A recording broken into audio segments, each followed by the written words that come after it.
Hey everyone, Josh here with Fresh Start Customs, and today I've got a super cool update from WeCreat. I don't think this update has even been officially announced, but it is live for everybody, and you can do this right now with your WeCreat Lumos.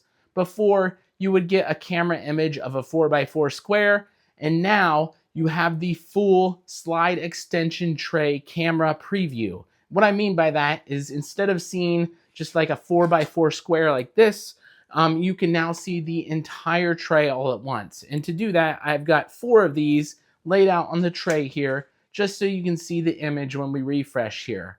I'm gonna move the camera from where it is now to where I am right now, so you can see this tray a little bit better and see everything that we're doing. To start off, we're gonna have to zero out this tray, so just make sure your little guide here is set on 0. And then you can put any amount of stuff that you want to put on here that you want to see in that preview.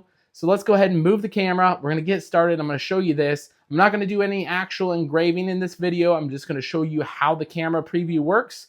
I think you get the point that this is going to make it a lot more accurate to align and use your pictures to engrave stuff with.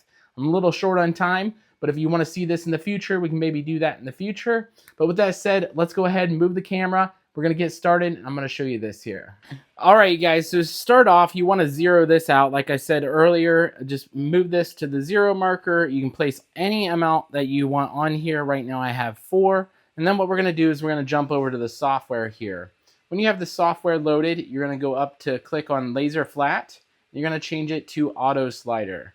Once you have that selected, you're going to click confirm. I've got it hooked up.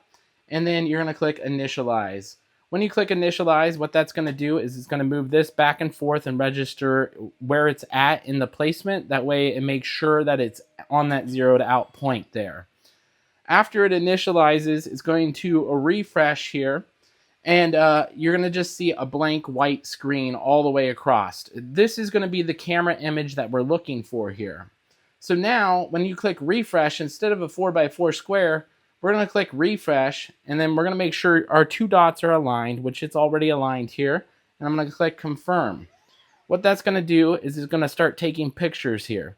So it's taking the first picture right now, and then it's going to initialize that and take the next picture, and so on and so forth here. So I'm going to let that run out, and then we're going to talk about this.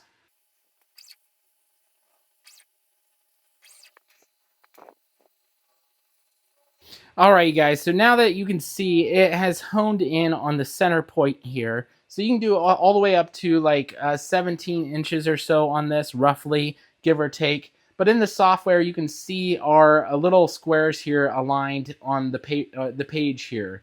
So now what you can do is you can go ahead and you can add in like text or whatever you need to add there. So we'll just click on text and then click down to get the word hello. And then you can actually align this wherever you want to align them on the page. I should have gapped this out more so you can see it, but here's the first one, and then here's the second one right here, and here's the third one right here, and here's the fourth one, roughly about here. I'm not going to align it all, but I think you get the point there. It's right on 0. With that, what I should have probably done is moved it more towards the center and gapped them out a little bit more so you could see this a little bit better. But I think you guys get the gist of this here. It's got the full camera preview now versus just that little tiny square. This is going to be a great asset to your WeCreat Lumos. And then all you have to do is set your settings and then hit print, and it will print back and forth all the way across. Same thing with framing. If I hit framing right now, it's going to frame out the entire design all the way from the 0 point there all the way across where I have the words hello, and then all the way back again.